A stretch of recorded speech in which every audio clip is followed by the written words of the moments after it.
Morning, everyone here and those of you outside and are listening to us. We're going to have a very good meeting today. They're always good, but this one is especially good with many facets, and I hope you will enjoy and take a look at what we're doing here. This what we're doing for everybody in the state. We have a quorum of the board, and therefore we are ready to proceed. First thing we have are managing directors, and they will be talking about some people in their capacities. Mr. Ford. Mr. Ford. Yes. So we have several Inspire Awards this time around. The first is a recognition of 4 of our employees who put together a plan to buy and utilize a truck or excavator scale at our transfer station in Midshore 1. They're not in the same different order, sorry. Right. Okay. So we run a transfer station, and one of our key performance metrics there is the amount of material that you transfer from the transfer station to the landfill. You want to get a legal payload. 80,000 pounds is the goal. Anything less than that is inefficient and payload. They were doing a pretty good job of it up to that point, but there was always room for improvement. So Eric Fraze, the site manager, blended in purple today.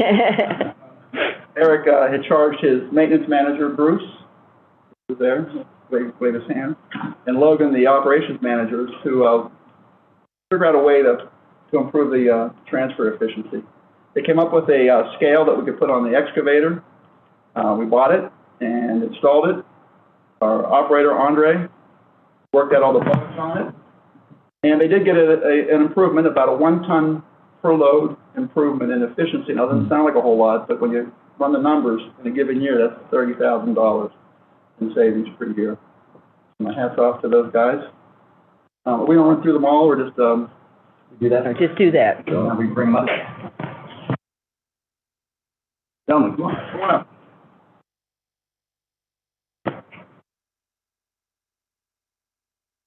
Congratulations. Thank you. What? Gotta give him a Logan.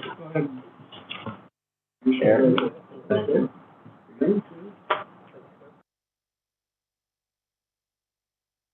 I'll run down. I just shake hands. You got a little higher. Going in there? Is there somehow? Come on in. Slide in here. I'll make myself all stand together.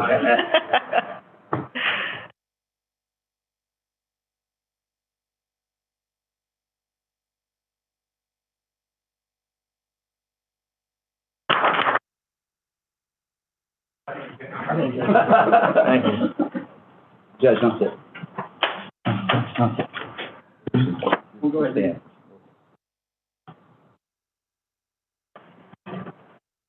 So, our next award goes to Bruce. I mentioned already Bruce is our maintenance manager, but he was filling in on a route collecting recycling materials from many, many drop-off sites that we have within the 4 counties.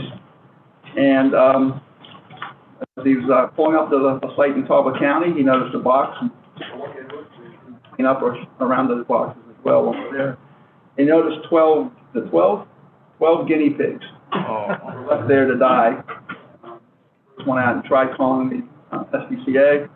Wasn't able to get anybody, so he drove to the Humane Society, told them about it, brought them back, and they were able to rescue the 12 guinea pigs. So he's a hero in addition. So.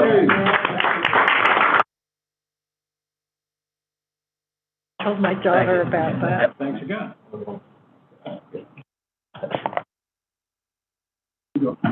I'm doing, yeah, that's the last one. All right, now we have for Water Waste Group, Tim Barr.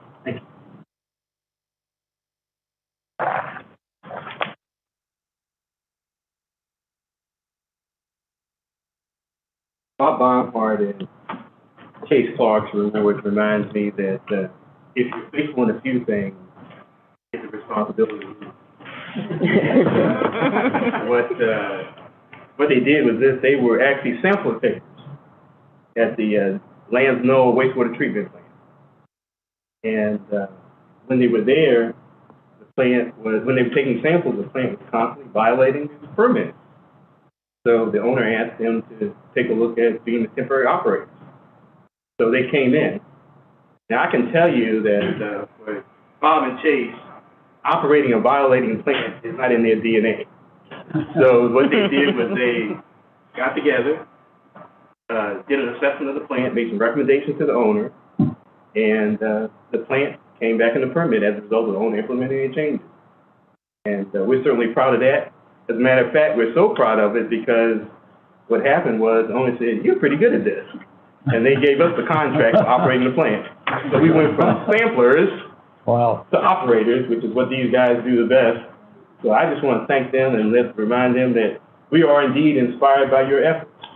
And continue to inspire us. By the way, they've been here before, so they're inspiring us. So thank you, Bob and Chase, and all your good work and stepping out front and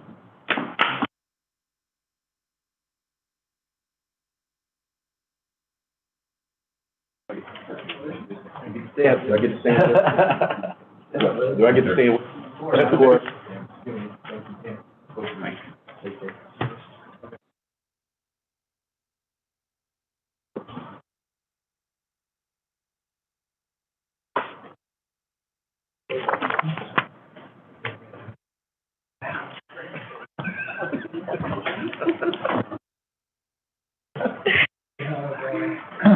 Another one of our directors, Ms. Dolinar.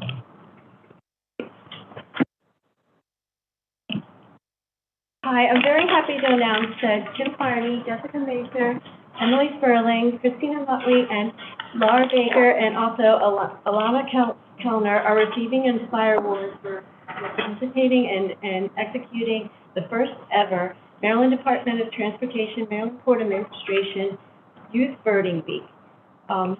This team assisted MDOT MPA in planning and implementing this pilot program in the week of July 11th. The team recruited an experienced youth birding instructor, Mike Hudson, and they planned daily itineraries, secured transportation, recruited attendees, communicated with the participants' families, developed necessary forms, documents, and education materials, and assisted MPA in co-leading this birding program. This program stemmed from an idea of Ms. Katrina Jones from MDOT MPA, and it was the first ever tried. It was something new for MPA and MES. They had to work on the fly, learn new skills, and also very tight schedule. But the birding camp was a great success. There was a lot of great feedback from parents and students, and based on the success, the MPA is hoping to do this annually. Some of the exciting highlights that they were able to do, the students, they had an opportunity to touch a osprey, live bird banding, stunning, and also touring Masonville, Poplar, Hart Miller, and Cox Creek. So I want to thank you very much. Forward. Yeah.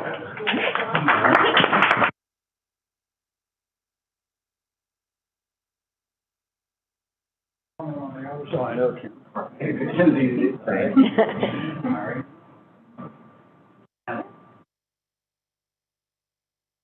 Thank you very much. Now, yeah, do the merit. Thank you.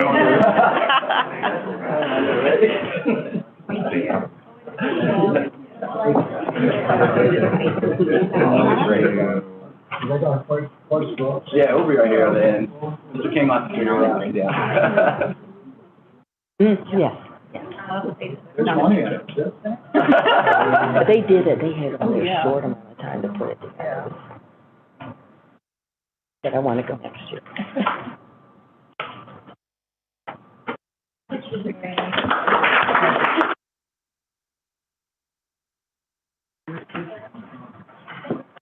Then I want to go next year. Oh.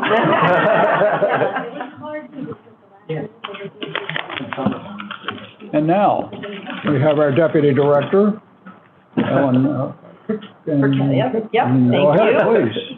Okay, thank you, everyone. And I get to do this last one because the executive office has been very focused on our vacancy rate and trying to lower that number and get more people on board so that we can also bring up our billable labor.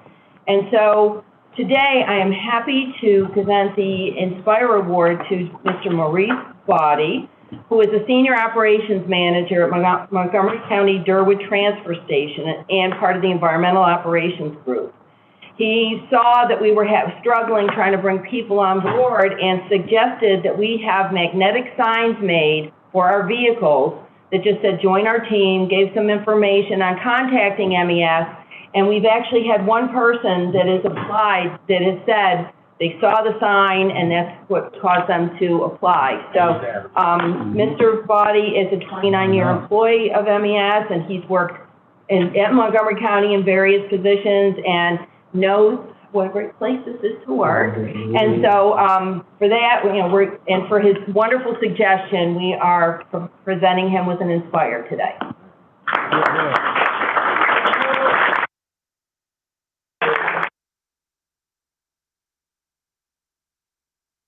Here's the money. Yeah, there's Thanks.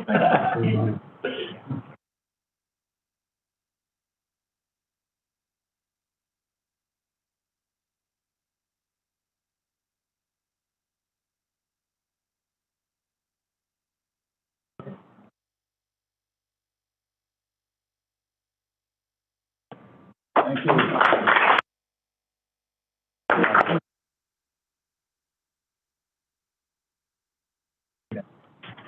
You know, while this was being observed, I thought something about this, and not too long ago, we had a new motto put in here, and it showed what we are trying to do specifically as we work.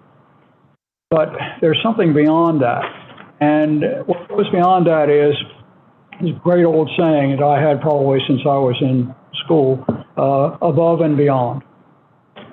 And that's what you're seeing here, above and beyond. So congratulations all, and terrific. Thank you.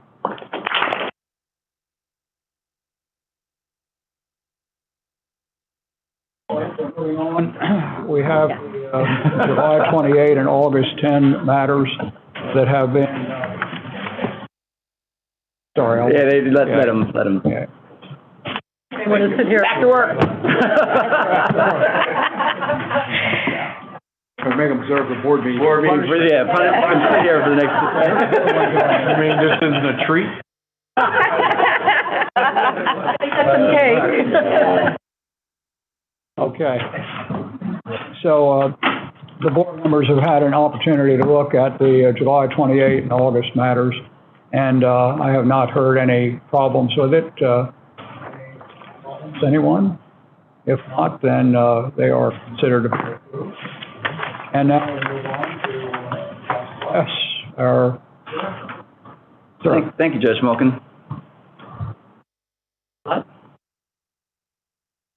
During the period of this expense report, Deputy Director Furketic and I had only one expense.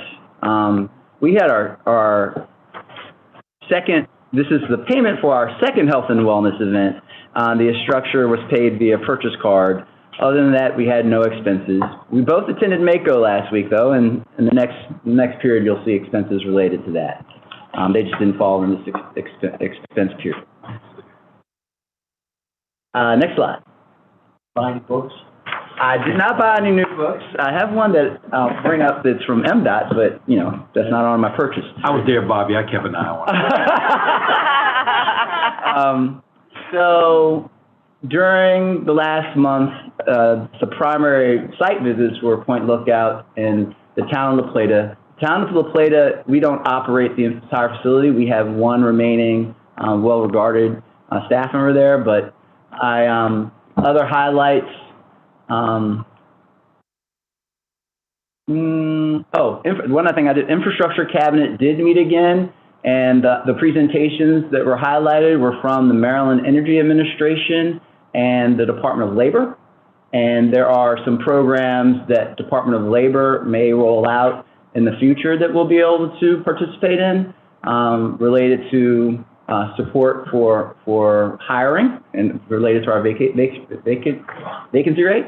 And I would like to highlight, we did have we won't go into details of it, but we did have one whistleblower complaint that was responded to by the Office of Legislative Audits, and they did release our triennial audit. I don't know if Mr. Patel is prepared to talk about it today, but we have just one repeat finding and no other just minor mentions, but just to make sure you're aware that we have completed our triennial audit with OLA, and we responded to one and rectified the complaint.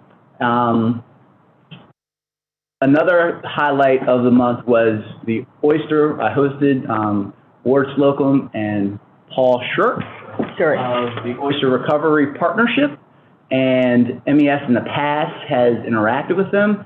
They are supported by the Maryland Port Administration, the MDOT Maryland Port Administration, and we're looking into some other ways we can engage with them moving forward.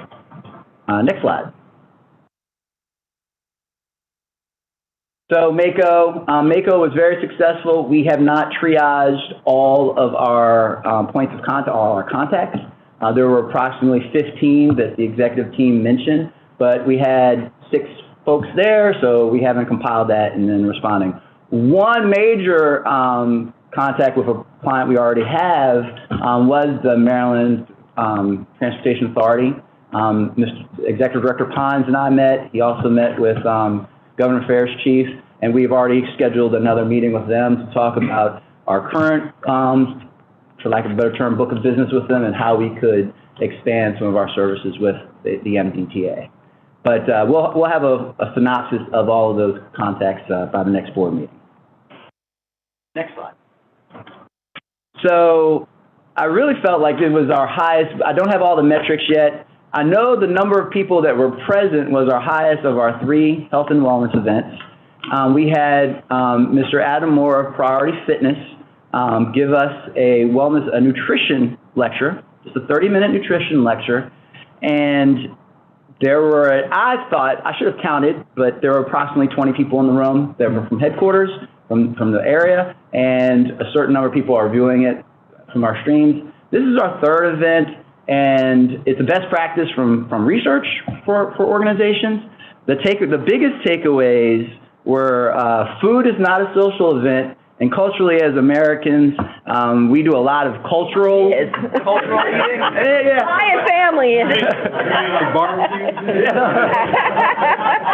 So from a nutrition and fuel perspective, and so that's something just the perspective, and then a gallon of water a day, which I am challenging myself to attempt, and I have a quart container, and I have not been successful at drinking a gallon in one day yet, but I have to move my desk to the men's. So, but no, I believe just from the turnout, now no one had to sweat, no one had to do yoga, and so I think the turnout was just indicative of a program that I hope, I don't have any data on this, we'll ask it when we do our engagement survey of our staff later this year, but I hope that staff is valuing it. I find it helpful just because I remember to drink more water. That coffee is mostly water. Coffee is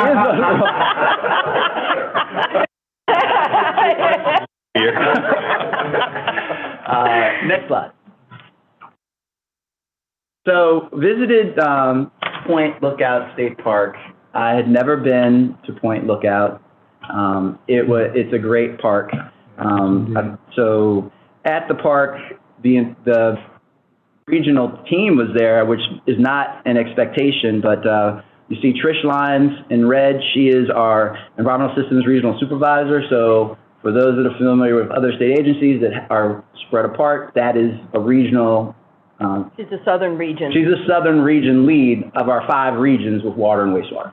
So she was there. One of her deputies, but his title is Environmental Systems Assistant Regional, Jerome Lucky Jr., who's based up near here, was there. Bill Shreve and OIT, Robert Henderson, but he goes by Wayne. And so they host me at the facility. That facility, as I drove onto the park, there's a lot of drainage issues. If you can imagine, when you hear about climate change and mitigation in the state of Maryland and subsidence of land, Point Lookout is pretty much ground zero. So they have a lot of drainage issues.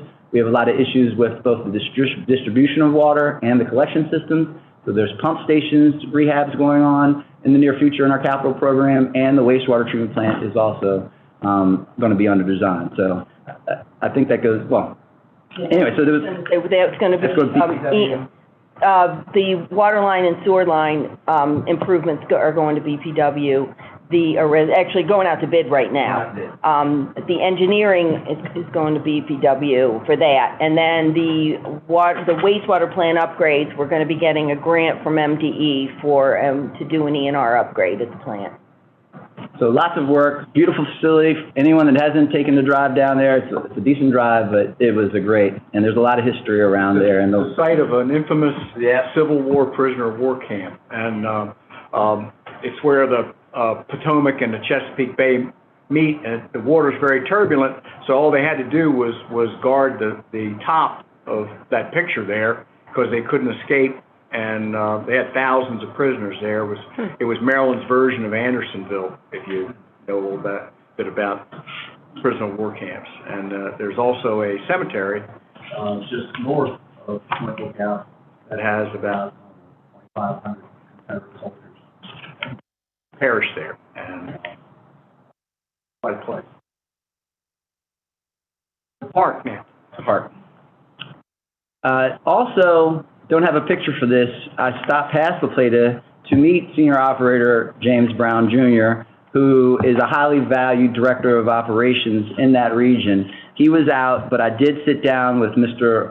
Bobby Stahl, who sang his praises and made a point to express his high esteem for the work that Mr. Brown does, and Mr. Brown does lead the operators that are now staff of La Plata. So it was a great meeting. I learned a lot about their SCADA and their Esri-based asset management system, and I've asked for two of our technical environmental systems staff that were investigating how we could bring that type of technology to our state facilities. And they have a meeting already scheduled to visit with his staff to learn about that system and how we can blend a lot of our Esri GIS capabilities with getting everything, just having everything documented at all of our facilities so that when we do have construction and upgrades, it takes less time and money. So that was a great meeting just to go through that. Next slide. So a follow-up to the strategic plan, and this is something that I learned during my time at MDOT, and we're going to have a kickoff strategic advance meeting. I haven't come up with a better name for it. Hope maybe we'll have a decision at that meeting to name it something else. But from the strategic plan that you all have approved, you know, it's about, this is now to make sure that leadership outside, everyone on our org chart that's publicly facing the org chart of the senior leaders in the organization, not just the executive team, but the division chiefs and chiefs that are on that slide, we'll start meeting and we'll have a kickoff meeting. I've not broken bread with many of the staff below the managing directors. I don't even know if I've eaten a meal with Ms. Slatnick yet, but we're going to have time to do a little team building and talk about the program as we develop those metrics that are in the material, the KPIs, performance measures, and talk about a system of measure, analyze, act, where we do this repeatedly. We have this quarterly product to show to you all, and we adjust in time, whether we meet a goal or we are at an asymptote and we just have to monitor, but how do we come up with strategies for ways we don't perform as well? So it's standard in a lot of books. I want to acknowledge that I did finish the book that I purchased. It is a very good book. I am ready for the test. So the reculturing book by Melissa Daimler was also, it's just a great book. I recommend it. The other book that is from the time at MDOT and this company, The Clearing, a K Street, DC-based consulting firm for performance improvement. I have their book called The Primes, which is just on the desk, and I'm going to encourage but not require the team to learn. But those will be the basis. That's the intellectual basis for what we'll be doing. I just think of MES as consultants too, in a way, and I believe that staff is highly intelligent and will be able to process that information, and some of them already have experience from other companies over time, private and public. And we'll come up with a way to make sure that we are implementing the strategic plan as diagnosed, and any tweaks, changes, and adjustments we have to make along the way, we will all be ready to receive that feedback and move forward. PennDOT's been doing this for quite a number. Yes, they have. Next slide. Oh, any questions on that, just before we move on? Okay. Next slide. So, you hear it from staff. Deputy Keddick repeated it earlier, and you see our new advertising. Vacancies, when we go to our staff meeting, our executive team meetings on Mondays, I ask all the managing directors to start with where they are with their vacancies. They will attest to this. I ask them to bring that attention to their division chiefs. It's a challenge throughout, and you'll hear what the current rate is later. I do want to introduce Mr. Barzil to you. Mr. Barzil is our new Human Resources Chief. He started right around last board meeting. He will take over from Mr. King the next board meeting with reporting on it. We have an optimized and accelerated hiring process that we started before the Back River incident, which distracted us a little bit, and we're back to it. We're going to have the best in class as we can hiring process while also meeting all of our requirements for background checks. And it's just a focus. So then, after I say what we're all doing and what we've delegated down, I will keep you abreast of what I do professionally, personally. And so I have 3 community colleges scheduled where I'm meeting with either the president or the highest person I could get to talk about how we can engage our weaknesses, their strengths, their programs, and start a dialogue and create a relationship. So Prince George's Community College on September 8th, Chesapeake Community College on the Shore on the 16th, and Carroll Community College on September 29th. There are ongoing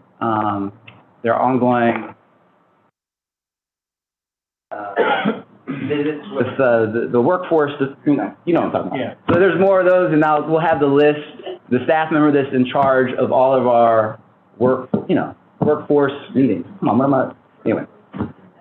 No, it's like, so the military is having an event, and we're going to be there. Recruitment events. Okay. So there are a lot of those on the docket, and we're going to them still. Got it. I have one idea, it's probably a bad one, but I'm going to say it anyway. Your workforce is so engaged. It wouldn't take much to create a financial incentive for workers, because they travel in the same circles, their social circles and everything. They're our best ambassadors. They say, I've been here 29 years, I really like the place. If they encounter somebody that they think might be a good employee, I wouldn't be against paying them a little something for a referral, particularly successful. We do that in our law firm. Yeah. Referral bonus has come up as a concept. Yeah. And I actually asked Mr. Wayne Henderson when we were at Point Lookout what he thought as a millennial would be an incentive. I was thinking 500. He said 1,500, and I said, let's wait and figure out. But $3 grand. Oh, make it 10. Who knows? But we have acknowledged that concept, and we're thinking about it. We're going to do our. I would recommend it for every organization, but I think it might work here because the types of skills that you're looking for, right, and people's networks, and even $1,000. When you talk about the cost of hiring people, qualifying them, and everything else, very small price to pay for a good candidate. I mean, headhunters charge I don't know what for the upper level, but I mean it's really not that big a deal. So millennials are a little greedy. I hope the citizen doesn't mind. Don't get me started. We will research it and bring back. I just think anything that we can do to just to follow up on the signs and everything else. I mean, our bread and butter is the amount of labor we bill, and the more people you got working on billable work, Get them in. and the sooner you get them in. Well, and we're going to have a booth next week at the Chesapeake Tri-Association Conference, which is for water and wastewater professionals, and we're going to try to do some recruiting there. Great. So if a certain board member who's there wants to stop by and help us, that's. You probably will, particularly if you can find your way around to some of the other. Yeah, yeah. Well, Deputy did not read my director's report. Oh, sorry. Did it yesterday, but maybe she was setting me up. Yeah, that was it. So I'm honored to be the keynote speaker at the Tri-Association Conference next week for water, wastewater, and operators in the Delaware, Maryland, DC. Yep. And I will be working on 5 professional engineering education credits, and there will be included lots of CEU credits there. And that's it for my report, Judge Moore. All right. Thank you very much, sir. I will. Yep, oh, yeah. The next item we have is the activity. It's first. Oh, I'm sorry. So, you know, give me the stopgap. We have one thing. Yeah. Treasurer Davis, in our market, we were on NBC News, Channel 4, for Change in Climate. M.MPA was highlighted. Our staff were in it. Please click, see if the video works. Fingers crossed, it'll be coming out of there, so we just have to, I'm gonna quiet us.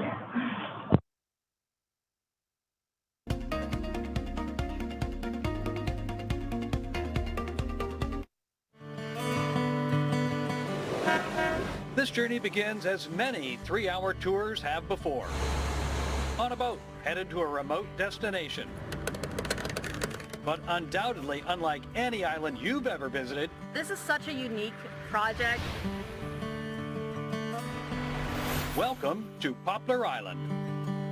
People did used to live on this island. A man-made marvel almost lost to climate change, now again bustling with life. By the 1920s, the entirety of the town had to move off because they were experiencing such a rapid rate of erosion. Over the last 100 years, the island has changed many hands, once owned by Campbell Soup and the Smithsonian Institution, according to Christina Motley with the Maryland Environmental Service.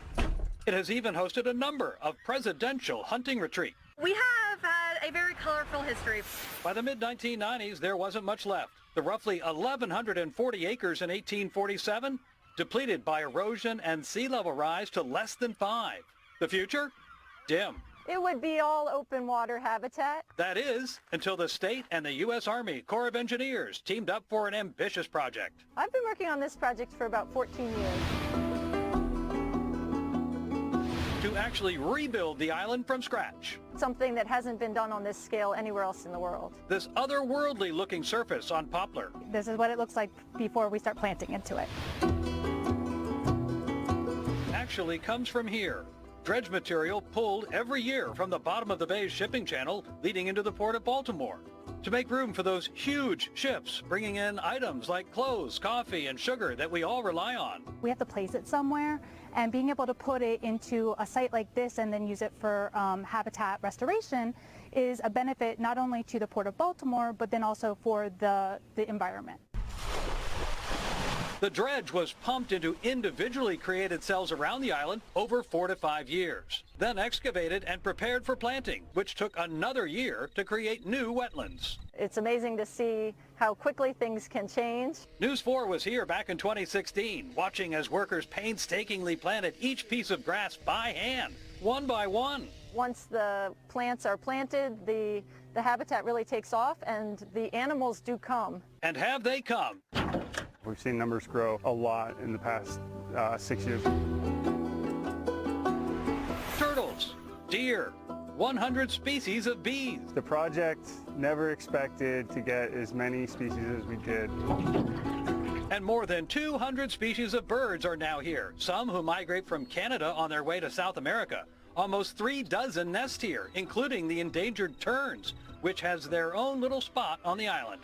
We felt that it was important to give them the best habitat that they could and make it really beneficial for them to come here and propagate their species. Keller says even more animals are likely to come as they continue to work on the upland portion of Poplar. And I feel lucky that I'm able to be a part of the team. Since construction began in 1998, the island has been replenished to more than 1,700 acres, and the dredge will continue to come here for 10 more years. To see it come back, it's a great experience to see. Dozens of islands in the bay have been lost over the last century, and now, with the success of Poplar, other barrier islands at risk of disappearing are being targeted for saving. I think the big takeaway is that you can do something really successful and impressive environmentally with dredge material. Starting with Barren Island later this year, and then the larger James Island in 2024, which is expected to have more than 2,000 acres restored. Places all over the world will come to Poplar Island to see what we're doing here and see what they can implement in their countries. Bringing back life to a place that was once on the brink of extinction. Building something like even bigger than us is just such an amazing thing to be a part of. On Poplar Island, Chuck Bell, News 4. So any of the board members that have not made the trip, Bobby. No, the other Bobby. We have lots of tours. They're still going on. We'll have your schedule. And anyway, a great piece. Cheers to Romano Dredging and Restoration, Ms. Dolliner, and the entire team at Pop. If I may ask, whoever is in charge of it, that have a group children that you take on the tour. I am a member of the board of directors of a daycare facility of kids in D.C. who would never see this. So I would love to offer volunteer helping organize them or integrate them into your program. And I would be sorry to keep going on, but what was it, yesterday or the day before? I'm sorry, days blur. Tuesday, I was honored to be reminded to be at MDOT TSO for the Dredge Material Management Program Executive Team, Army Corps, MDOT, MDE, DNR. I wasn't at the days while they signed, but the $4 billion agreement to start the construction for James and Barron was signed by the Army Corps and MDOT Secretary of Ports that day. So the work continues as they described. And I'm really done, Judge Wilkins. I'm really done. Okay. So, let's see here. Next, we have the agency activity reports that are up for proposals. If the members of the board would take a look at it up there, and any questions?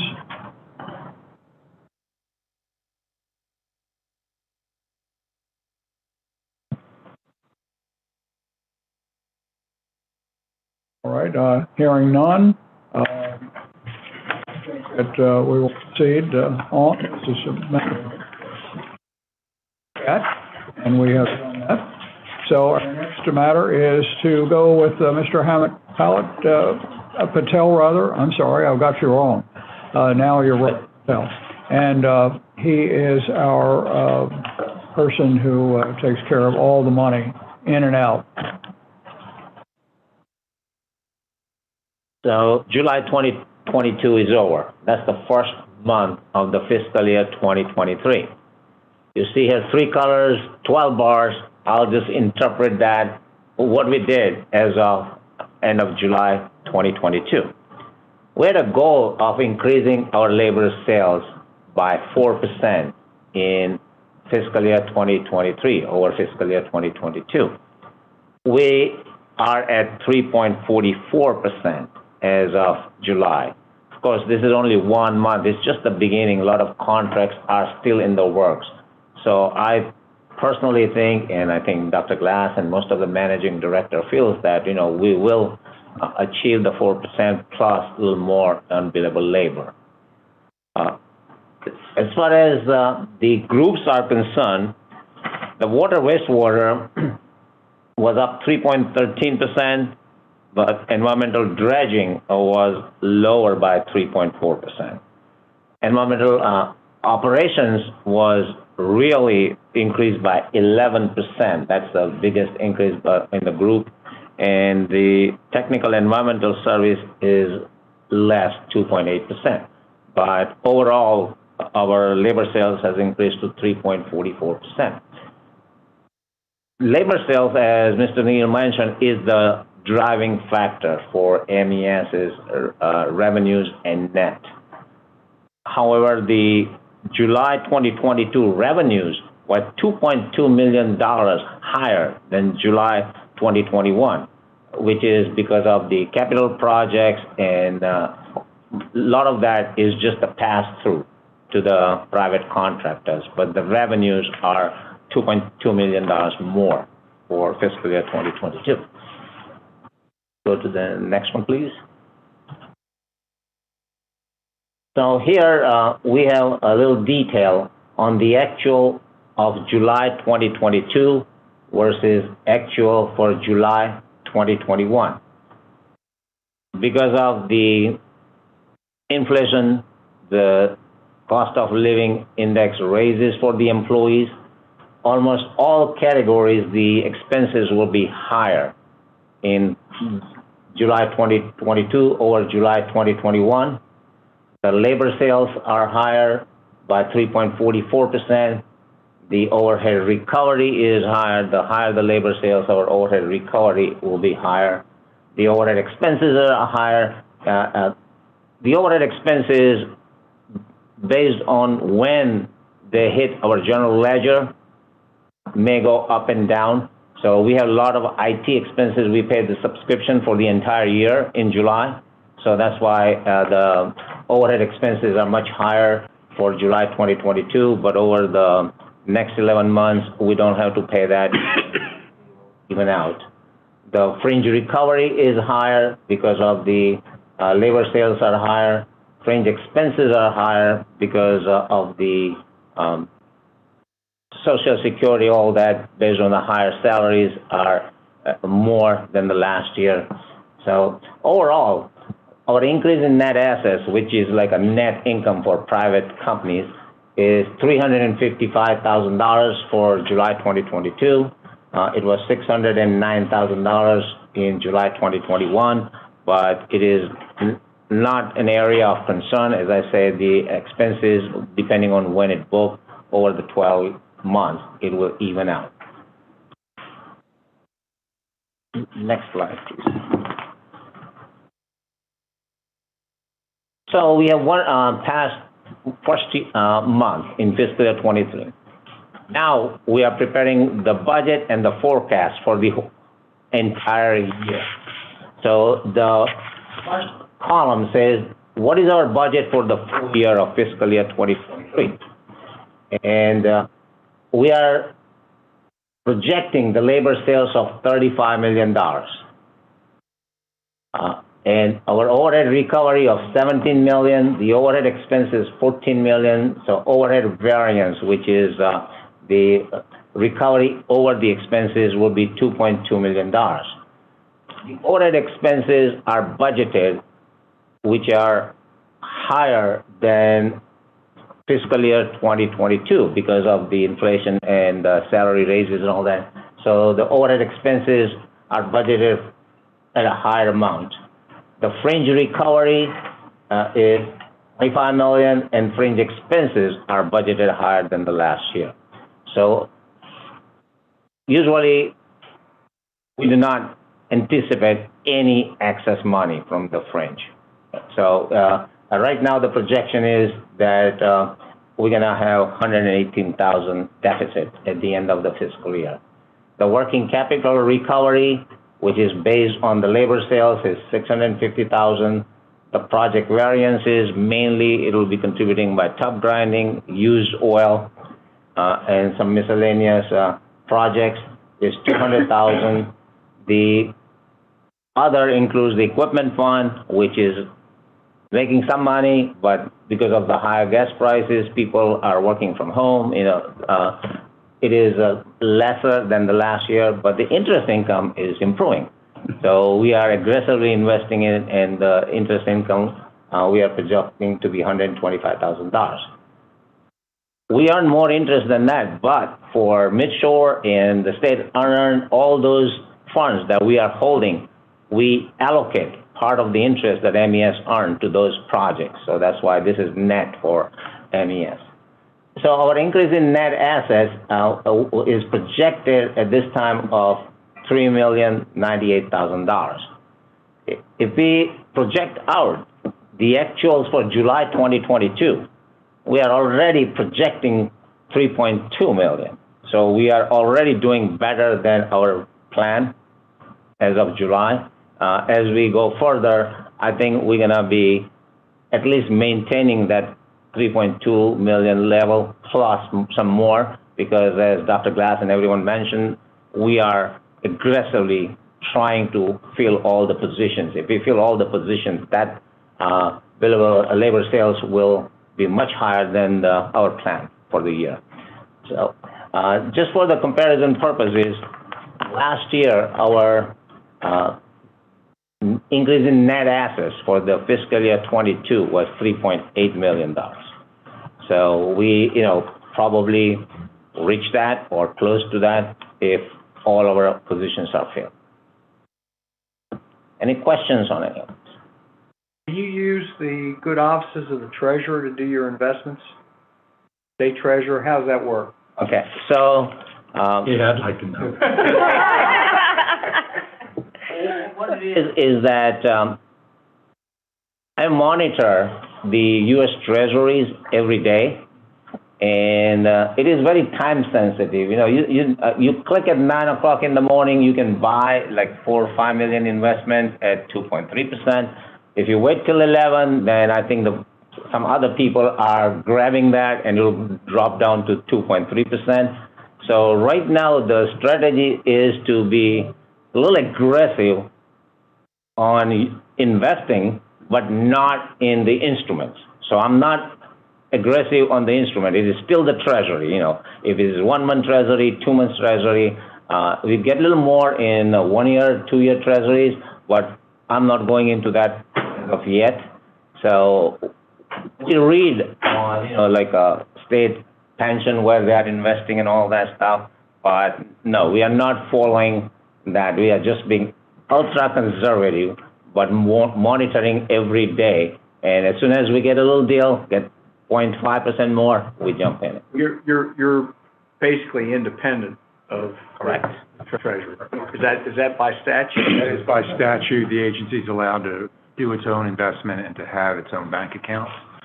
But it is limited in what it can invest in. There are very specific. Just like yes, exactly. I think it's the same provision. Right.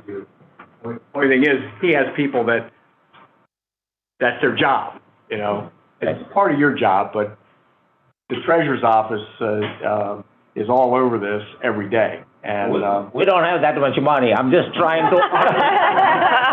I'm just trying to earn as much as I can. That's all we are doing, Do a little bit riskier stuff from what you and I talked about earlier. But they're like, no, we're limited, and because I was looking at the return, so I was thinking the same thing. Well, the principal goal of this is not to make money. It's to maintain the purchasing power and the value of the dollars that you hold. So you really shouldn't go too far out on the risk curve, but it's interesting. It's baked into the statute.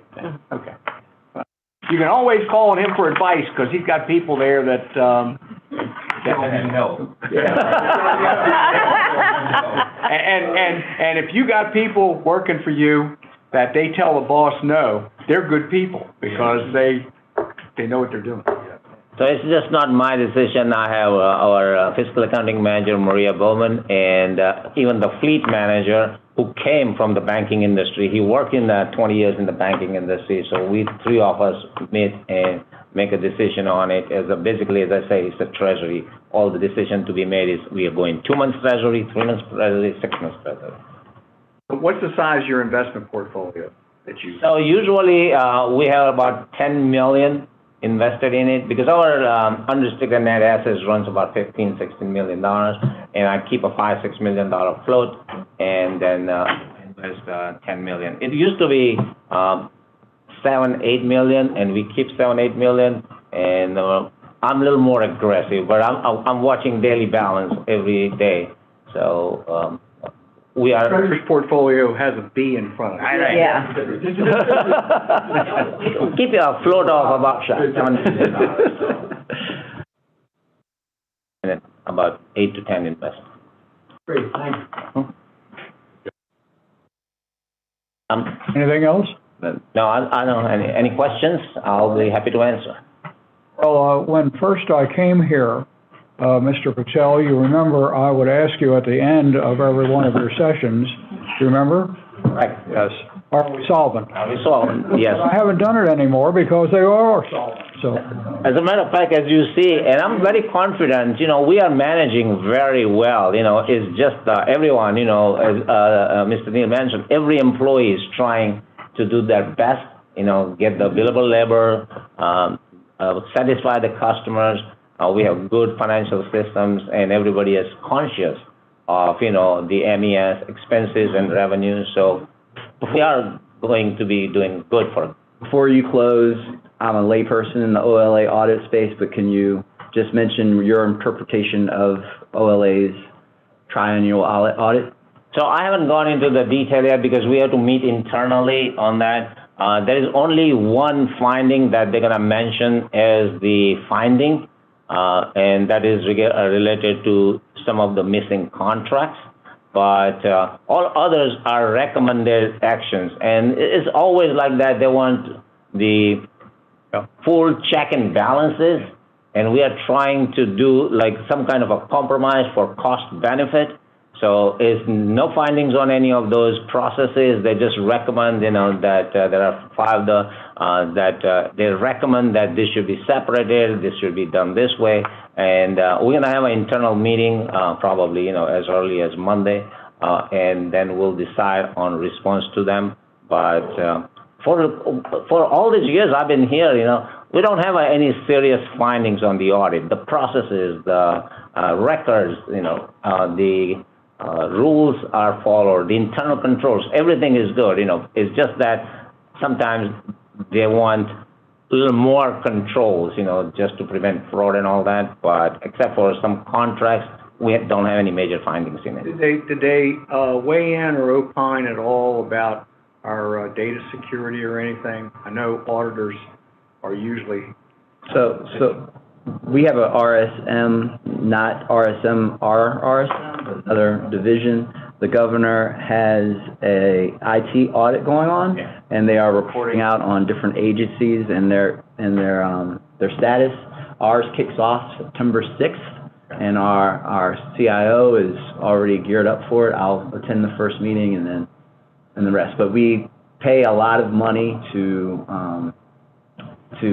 for outside support, being smaller, but we have large contracts with Workday and with Microsoft to take care of those things. Office 365 is our general and cloud-based. Okay, great. Okay, thank you, sir.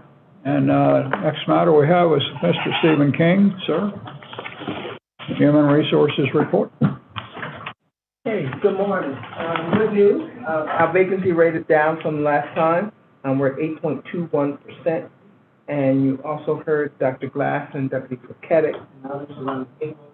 It's an agency-wide effort to reduce the vacancy rate. And so from our hiring managers all the way up through the managing directors to the executive office, everybody's efforts have been focused on getting down the vacancy rate. And so between the expedited process that we're doing and managing applicants and getting more applicants, we're doing a great job. So the rate is definitely down 1.2%. Good. On the way. So you see the dip. We got to see if it's a trend. At one point does not make a trend, but hopefully we'll continue to follow that new slope down. First start to it. First start, yeah. Better than being flat.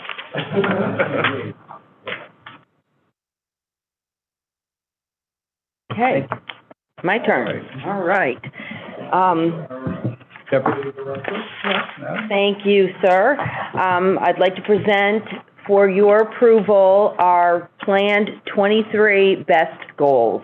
And for the treasurer who is new to this, our BEST program is building excellence and success together. And it's a way of setting goals for our staff to strive to meet, and when they do, then we get a nice little bonus, and everybody gets the same amount, you know, regardless if you're an operator or not managing director, but I mean, section chief, division chief, whatever. Everybody puts their time into this and effort, and everybody is rewarded. So here are this year's goals. Proposed goals, I should say. Okay, safety, we always have safety as our top goal. And we're asking people this year for the operational facilities to review and update their emergency response plans. Equipment operators need to work on their skills and their procedures and make sure that they're operating heavy equipment and all of our equipment safely. And then there's going to be an annual safety inspection checklist that our safety office is going to develop and hand out to the different groups. Next is education, which is another one of Dr. Glass's pillars.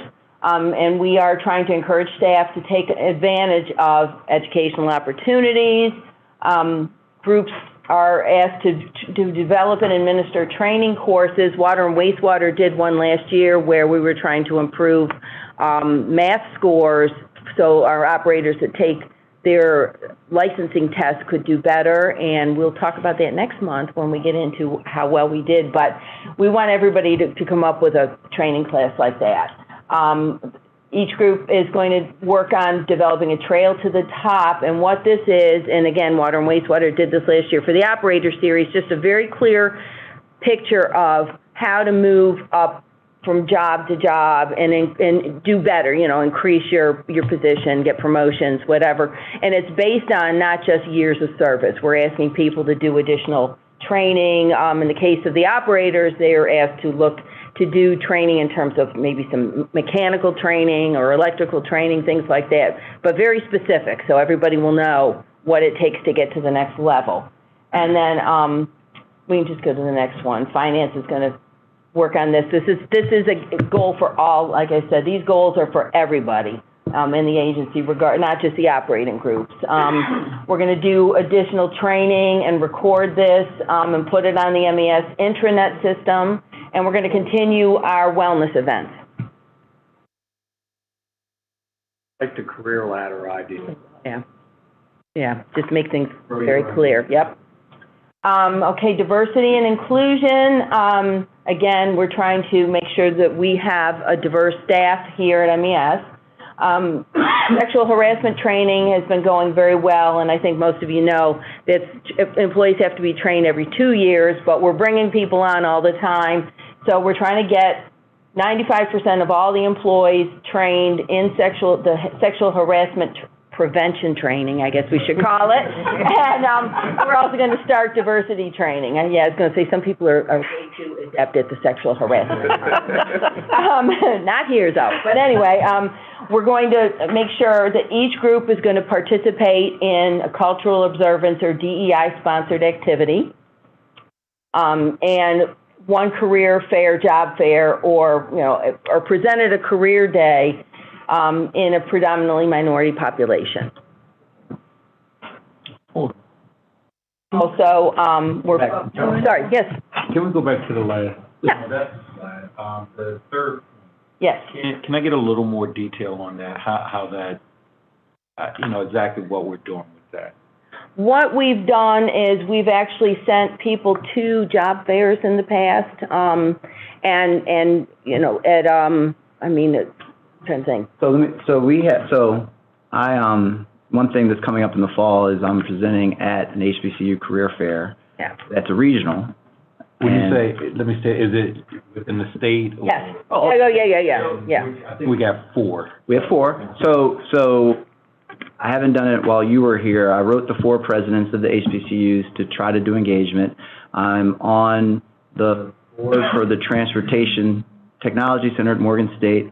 I'm in contact with one thing that has happened that didn't make my report was I'm in contact with the chair of the Civil Engineering Department at Morgan State. So we're engaged. We also have a consent decree from a prior situation with an African-American employee that requires us to engage with the HBCUs.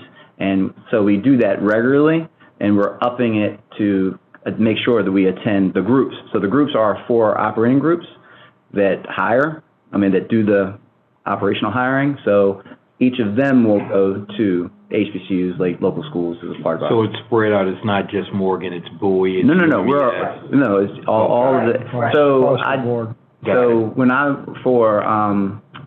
I'll be visiting ECI again, at the end of September.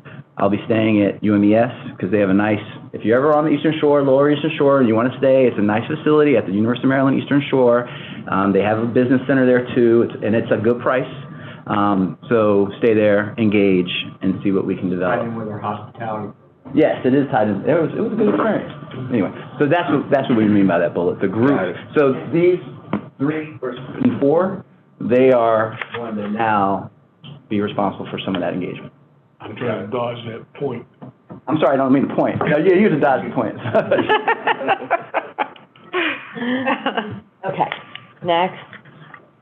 Okay, again, diversity recruitment efforts. Workday has a way for us to, if people, when they're applying, do note their ethnicity, we can track it that way. We're continuing, we always have each group attending at least one MBE outreach event every year, and working on to increase the number or dollar amounts. We're leaving it and or, but for contracts issued to SBRs and MBE primes.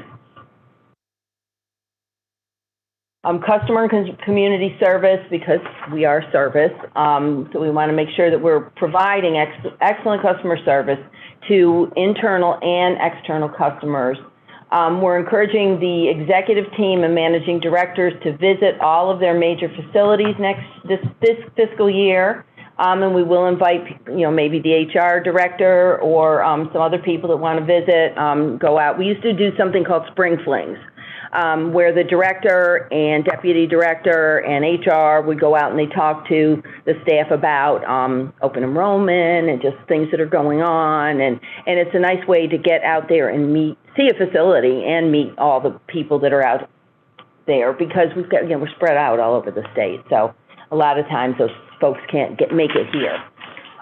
We're going to work on increasing our responses to communications. We're hoping to get everything responded to in one business day, any questions that come in to us. We're going to have each group identify and lead community service or volunteer activity. We did some really cool ones this past year. Let's see, and then like we do every year, participate in the state's annual Salvation Army Adopt a Family event at Christmas time and meet or beat the goal set for Maryland Charity. Ellen, can I make a point about the MBE stuff? The goals, at least some of them, ought to be measurable against some yardstick. And the reason I'm thinking about MBE, I happen to think that our MBE goals and achievements are probably better than the state at large. I think the treasurer, as he sits on the Board of Public Works, would probably be able to do that. But one way we could do this is benchmark our MBE performance against a panoply of state agencies, and the goal I would set is for us to be better than that, and then you really got a measurable goal. And it's just a question of what target you pick, but I think just doing the best we can you can't measure that, and so I just think that that might be a big, and there may be some other benchmarks that we could do in some of the other goals where you'd actually have a result that you could measure. So, and I think the more you do that, the more, the wrong word, but the more legitimate your program is, because you've got the facts. One measurable item that I wanted to follow up is in Goal 1 on safety. Okay. I don't know whether this is feasible or not, but can you, I mean, I don't know what your current rate of OSHA reported safety incidents are. Okay. But if you can decrease that or maintain some level, I mean, that's an example also. Okay. That came to mind. Okay. Do that, we can add that. Yeah. And on the MBE goal, I did have a question. Sure. We have the goal when the contracts are first started, but do we have an actual report that they've met? We So- exceed the 29% goal for the state each year. Okay, so that's significant. Better than most. As a matter of fact, it's So a it's lot not better than just, most. it's not just the goal, but it's the actual. We do have all of those numbers, our percentages. I would assume so. Yeah, they report to the governor's offices, right? Minority business, well, you know, whatever Jim changed it to. But this is our document that's Yes. measuring Yes. how we're doing on the goals that we've set. So I just think that they should be overt and not, so you Okay. see that we are doing better. Okay. Got that noted. Okay. All right, goal 5, environment and sustainability. This came from one of the groups, and we thought that was a good idea, that to baseline, here we go, we're getting our baseline, our carbon footprint and identify opportunities to reduce greenhouse gas emissions. And what we're asking each group and headquarters to quantify the calendar year 22 emissions, and then work with our client partners and try to submit at least one grant application per operating group for climate reduction technology or pilot testing. Environmental operations already has one pilot underway with, what is it, the Stirling engine. Yeah. We're doing some work with DNR, putting some solar panels up at different facilities, and we got a grant from MEA for that. So, you know, we're all working towards getting more. Start at least one new renewable energy project by the end of the fiscal year, and then we're going to continue our Earth Day event.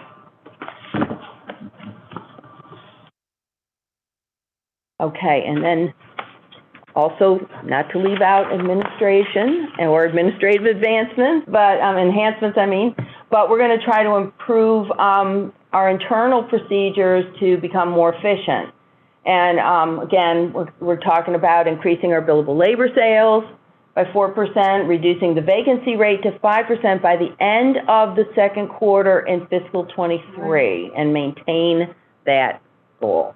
That's 1231. Yes. Yes. Aggressively. Yes. That's the goal. You know, we That's the boss, that's the one the boss wants, so. get under 5%. Yep. And then establish clear policies or guidelines as far as background screening and salary adjustments. And If you get the vacancies down to 5%, Mr. Patel will sleep a lot better. You're gonna have all that billable labor. I know. I was gonna ask a very similar question. What does that reduction from 9% to 5% mean in dollars?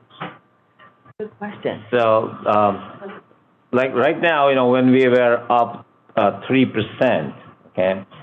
So when we are doing another 4%, you know, our bottom line probably will be like I would say in mainly it helps the overhead recovery and fringe recovery, which our projection is like 17 million and 25 plus 32. I think we're gonna probably do another million in the net bottom line. I would enter about 30 people is about $1 million. Yeah, so we'll get about $1 million more in the bottom line. So. Is that what the 5% represent? I mean, the reducing it by the 3% would be So 30 people? we're at 700 people, 10% is 35, you know. 5% is 35, 10% is 70. So, but that represents about $1 million in labor. I mean, it depends on whether they're engineers or operators. Yeah. But then that's gross sales, and then That's then gross all revenue. your expenses. Fringe have to go and against overhead. that. Yeah.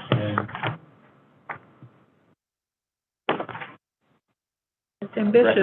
Aggressive goals. A lot of work to do. We're working hard. Yep. Every day. Might have to pay that $1,000. I have to. Yes. So we need a vote on this with the suggested revisions or additions as far as the OSHA reported incidents, adding that to safety and reducing that number in this fiscal year, and then also adding a goal to for the MBE to better do better than the state goal.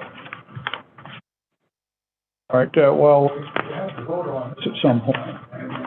It's, at the moment, we are going to do that, or are you going to redo some of the things that you see here? It's up to you. If you want me to come back next month with the additional goals. We can look at this as a concept. Right. And if we do it as a concept, then we can vote on it now. Okay. And since it's a concept, as things move, that's what they're there for. Anybody disagree with that? Okay, well then let's take a vote among the and all those in favor, please raise your hand. I don't think we needed. Oh, yeah. Oh, yeah. And I don't think we needed to have a vote on it in terms of the way we do with ordinarily. I think this is sufficient. We do have unanimity that the goals are adopted by. Yeah. Right. I think that's sufficient. Okay, good. Thank you. Thank you. This is just wonderful. Yes. So many parts of what this operation does. It's just astounding. Now we have some adoptees. So any should have anything to?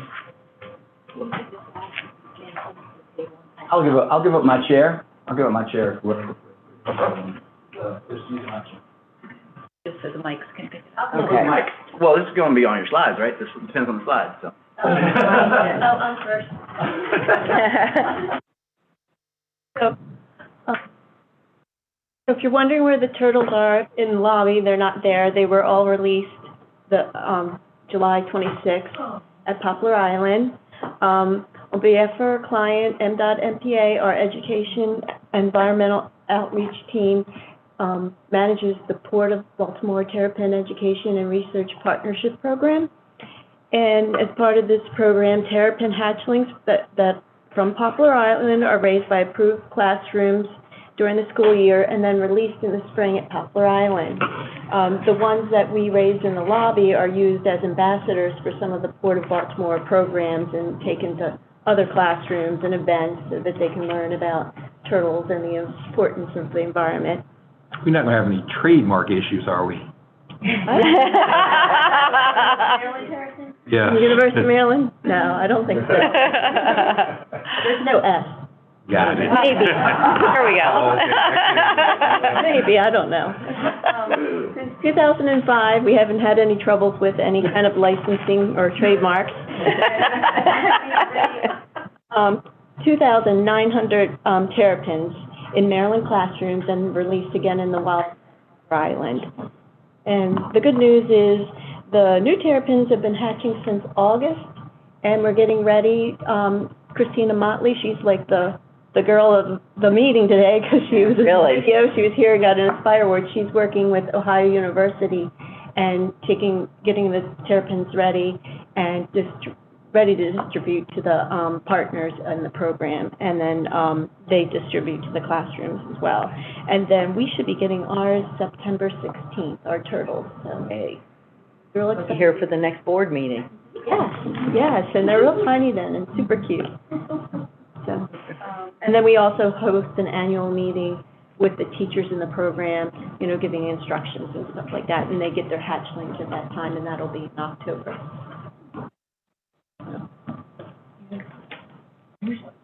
Yeah. Any questions?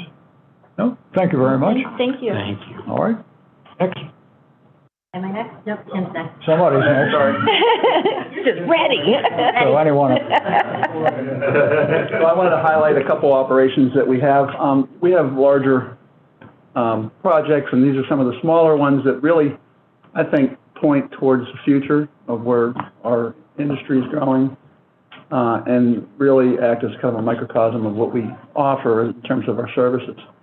This first project, we assist Montgomery County in a commercial food scrap program that's really innovative. The county came up with this idea of providing an education, outreach, and support for local businesses to begin food collection programs at the commercial food scrap generators, commercial institutions like schools and cafeterias, coffee shops, restaurants, rescue organizations, and shelters. And what they do is they provide education, they provide equipment and collection services on a short-term basis with the idea that these businesses will graduate to the private sector. Because there are several private sector companies now that have now taken on this mantle on collections, partially because we can support them with a site to go to in Georges County. So it's have a number of businesses. Georges County or Montgomery County? Both. It goes to Montgomery County program. It goes to the Prince George's County Organics Facility. Drug. Across from the branch. Yep. Okay. So next slide. So these food scraps are composted, as I said, at the Prince George's County Organics Facility. And since the program launched in May of 2020, the county has publicly reported that they've managed more than 1 million pounds of food scraps. 40 organizations, roughly 40 organizations have participated. This program won the 2022 National Association of Counties Achievement Award under the title or under the category Civic Education and Public Information. We're proud to support the county. This is very much a county-driven operation. You can see the county exec there. He's holding the bag of leaf grow, by the way, from Prince George's County. Always nice to see a Leaf grow county gold. holding the bag. But that's our truck. And you met the manager that manages that program for us in Mo. Buddy. Mo knows a lot of things, and that's one of them. So happy to have Mo on board. Seems to me that I know for a fact that I'm involved in recycling because I have one of those small green cans. Which is actually so I don't know if it's a pilot or not. I just have a can. It seems like I'm in this group. I should also recycle. So I talk about how this is in the forefront. Both Montgomery County and Prince George's County and Howard County have all begun pilot programs for residential food collection. Right. This is commercial. This particular program is commercial, but they're looking at residential collection programs. So that's really where the holy grail is in terms of sustainability and recycling food waste. So that's getting reducing landfill. Yeah. Correct. So do these commercial wastes. So these are all important in terms of diverting material from landfills, and we make a great product with them. So it's a marriage made in heaven, or an incinerator. Correct. So these programs are very much in the forefront, and what you're talking about is the Prince George's County, a very aggressive program, about 120,000 households that they're working with to promote food waste, food scrap recycling. I keep saying food waste, it's food scraps. Kind of like biosolids and sludge. Yes. Gotta use the right term. The second program is the Durable Medical Equipment Reuse Program. This is a wonderful program that was, right, I was going to say, Secretary Kramer has birthed this baby. She's nursed it, developed it, and we were just more than happy to support her in this program. Since the beginning of the operations, the program has recovered, cleaned, and repaired more than 13,000 pieces of equipment. And these are well-needed healthcare equipment, scooters, wheelchairs, hospital beds, and they're provided back to the communities. This is in support with many counties and communities where generally the Department of Aging in those counties will return these materials to folks that need them. So we included a little note there from one of the participants in the program, and we've got a lot of these to show for it. It's a wonderful program, and again, it wouldn't have been possible without Secretary Kramer. And where's that facility located? Yeah, that's great. Then Prince George's.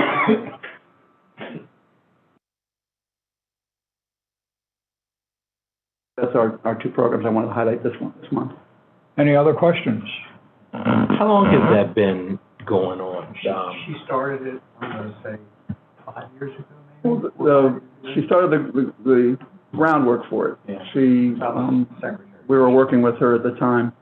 We worked in an advisory role, but she went down to Georgia, looked at similar work, well, she wasn't there yet, but her predecessor did. She took over the mantle when she came on board, but really was the driving force. It hadn't gone anywhere until she got on board. Developed. And this has been really running since, really in operation since when? About 3 years, yeah. 3 years. So they took over the tobacco warehouse in Prince George's County, Department of Aging. They got a lease. I think it's $1 a year. Good rate. And Department of General Services did a great job renovating the building for this use. We worked with them on what we needed. We helped them purchase the equipment that they needed to be able to disinfect the equipment and to repair it. Yes. And we provide the labor to collect and repair the equipment and disinfect it. It's a way to reuse the stuff, and all the referrals go out of the senior centers. Somebody falls and breaks their hip, or they need a wheelchair, or they need a cane, or a set of crutches, and you've got a resource here without having to buy that stuff. I was going to say, it's probably significantly cheaper. Oh, it's free. It's free. You don't get better than that. Having somebody having to go out and pay, a lot of money for it, particularly things like motorized wheelchairs, and because when people stop using them, where do they go? So you can see the photo of the warehouse, and that's in the old tobacco warehouse. We put together the warehouse itself, and we manage the inventory. And again, you can see it's all packaged and clean and disinfected and ready to go back out to the community. So anyway. I want to make note of that. If you'd like to visit the facility, Davis, we'd be happy to. Yeah, and if anybody wants to see this site, it's worth it. Yes, please. Yeah. Thank you. I wonder what happens. So do these keep recycling all the time? They They'll can. go from one to another, to another, to another. They don't just go one time out. No, and if they need to be redonated, they would be redonated at the county level, then we collect it, bring it back down. Got it. So if I can, just on that, because this is such a great program, and I'm just sort of learning about it. If more, I guess, is it being marketed in a way that people are aware that this is where they can send their excess equipment if they no longer have a need for it or whatever case, because it sounds like the more donations you can get, the more they can be refurbished and then sent back out to those who really need it, who can't afford it. So I guess what I'm asking is there a greater awareness, because, I just missed stuff, but is there greater awareness or marketing of this particular program? I know Secretary Kramer's working with the counties, various counties, Department of Aging. Got it. I know she's had several in the legislature come down and take a look at the site. She's made an open invitation to all the secretaries. So she's doing what she can. She's doing everything she can to get the word out, and obviously 13,000 pieces of equipment, so the word is out there. You can imagine somebody back out as well. very seriously ill, they get discharged from the hospital, maybe they go into skilled nursing, but they want to come home, and you get a hospital bed, portable toilet, all the kinds of stuff you need, it's all in one place, and it's free. Right. It's a wonderful program. Yeah, I'm sorry, Dad. Oh, no. This just caught my No attention. problem. We're here to ask and answer, yeah? So, good. All right, thank you. Next. Me. I don't have a slide because I was trying to figure out what to put on a slide, and the best thing I could come up with was some, thunderstorm character guy, and I was like, no, that's for the board meeting. But the project that I wanted to highlight is from Maryland Department of Emergency Management, MDEM, and it is a new project. It just got signed by Secretary Strickland last week. So I'm really excited about it. It's interesting. And one of the important things to me is it pulls in a lot of different resources from my group. So trying to pull us together and all work together. And that's sort of why I wanted to highlight this one. But the project is called a MESnet Project Management and Implementation Support Project. So this is all new to me, but I found it very interesting. MESnet is a network of little tiny weather stations across the state. MDEM plans to put about 70 of them across the state, and then they can monitor sort of not micro events, but meso event scales. So thunderstorms, that sort of thing, between about 50 and 100 miles. So these will go all across the state, and they'll be able to pick up weather data. And then they'll use that information to focus if they need, you know, to be aware for flooding issues or something like that. So I was surprised we don't actually have something like this already. So this will be new, interesting. And the great part is that MES is working on the whole thing. So first thing we'll do is look at where these stations will go. So our GIS folks will look at state-owned land to put the weather stations. We will then use our engineering staff to help look at the specs for the weather stations and how they will work and how they will connect and all of that stuff. Our environmental staff will do the permitting for the placement of all of them. And then we will do the procurement of the weather stations and the construction. And then ultimately, we'll do the oversight of the construction, and we'll do the maintenance and monitoring. So it's sort of a complete project, and it's pretty interesting. I think it's a cool thing. And it was on the agency activity It report. was. I got it in there just in time. I did too. And I made a note to ask, so. I had to Google it when the proposal came past. I was like, what is this? And as I was reading more about it, I was like, this is really cool. And why have we not done this before? And then when I realized we got to do, you know, from soup to nuts on the project, pretty exciting. So, and that's why I don't have a slide, because I don't really have anything to show. Any other questions? Very interesting. Thank you. Thank you. Thanks. Thank you very much. Okay. Well, Ms. Crosby? Nope, one more. You're still here. Oh, wait a minute, we got somebody else. There's one more. Somebody want to volunteer? Because when you have one, Tim, it's just enough. Yeah, go We know ahead. that. So, you know, we talked a lot about new business. Chase Clark and Bob Barnhart brought in Lance Knoll for us. And what I thought I would do is just briefly talk about a new facility that we brought online on July 1st. And I'm fortunate enough, I think for the last 4 or 5 months, I've signed a contract, or at least one new contract every month. So our business is growing, and we pick up contracts in different ways. This particular contract for the Brook Lane water and wastewater treatment plants came as a result of Washington County deciding they needed their people elsewhere, and they weren't able to. They didn't want to continue to operate this plant, so they gave the contract to us. We had a great opportunity here. Yeah. It's not a huge contract, but it is our bread and butter business, and you can see here that we began operations in July 1st. The water treatment plant, 10,000 gallons per day.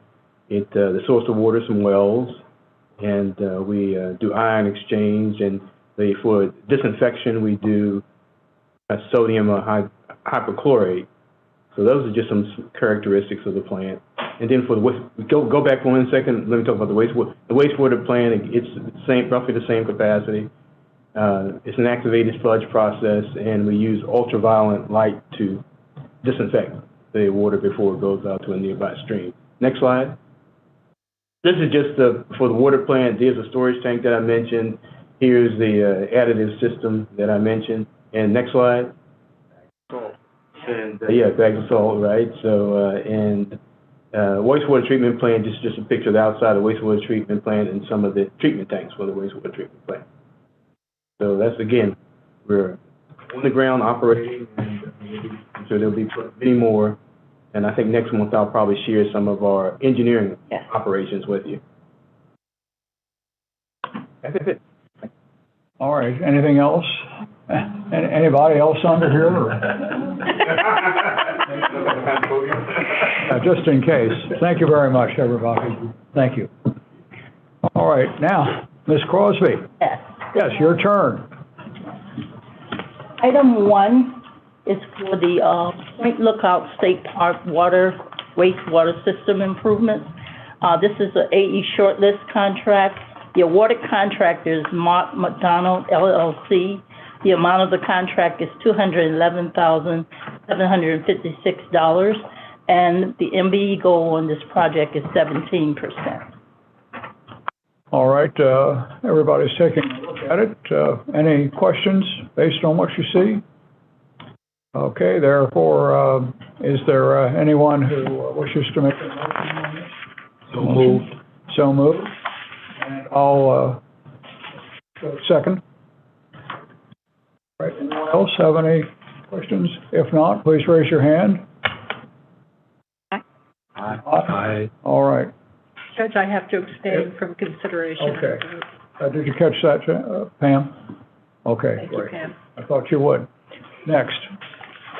Okay, item 2 is an item that was before you last month, and it had an incorrect total dollar amount. So this is a corrected item that's back before you.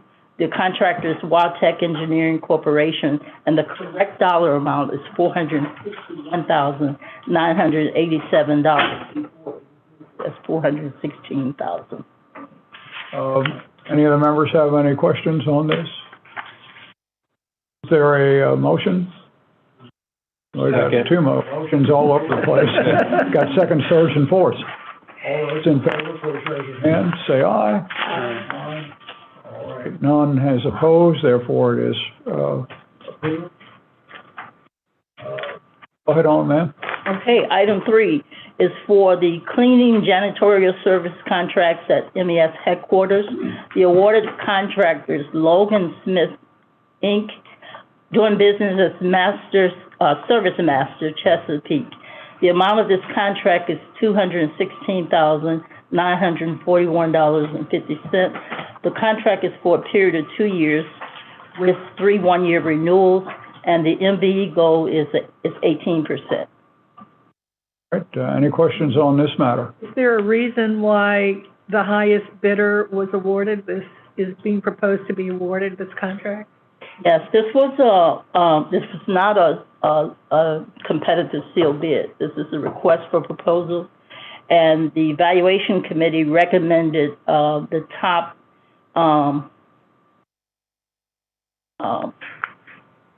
technical. That's my word. Technical person evaluation for the contract. It was 70% technical and price being 30% of the award. I'm not sure I understand what. So the evaluation scheme wasn't just based on price alone, some price. It was 70% technical evaluation by the 30% price. Usually when we do RFPs and we do the evaluation, we don't see the price until after we've done the ranking, completed the technical. Okay. So that's the most important part, the technical of the bid. Of the bid. Right. Of the bid is 70% to 30, but, and then, so the language at the end of that remark section means that it's actually going to be 100% MBE? Yes, because the service master is 50%, but this is an example of where our percentage, because it's 100% goal. Prime, yeah. MBE prime, basically. So for goal purposes, we'll get 100% on this contract. got it. That all of those dollars will apply to the total dollar amount. And got it. Who performs these services now, just out of curiosity? Service master is the incumbent. Any other questions of Mr. Crosby? We have a motion. So move. Second, I'll second it. All those in favor, please raise your hand, say aye. Aye. Any opposed? None. Therefore, it is approved. Vote 18 was actually the result. Yes, sir. Thank you, Ms. Crosby. Sure. And now we have the procurement notifications reports that are below 200,000. If you see anything on here that you have any questions about, we'll take a little moment to look at that. I don't hear anybody today, so therefore we'll proceed on. Thank you very much. And our next item is from Sean Coleman, Esquire. I'll be speaking to the board in closed session about a matter. That's fine. We understand that. All right. Are there any other matters of assistance or any other matter that any of the people have anything to ask further? Based on what we've. Great meeting. Thank you.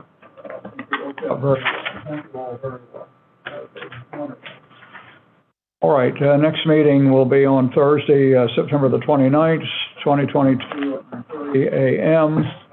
There will be an HR committee meeting at 8:30. And now we intend to meet in closed session for the following reasons, as permitted under Section 3-305B8 and 1 of the General Provisions Code of Maryland, to consult with staff, consultants, or other individuals about pending or potential litigation, and to discuss the appointment, employment, assignment, promotion, discipline, demotion, compensation, removal, resignation, or performance evaluation of employees or officials over whom the public body has jurisdiction, any other personnel matters that affect one or more specific individuals. So those are the reasons. I move we close the meeting. All right. Is there a secondary on that? Second. All those in favor, please raise your hand. Say aye. All right. At this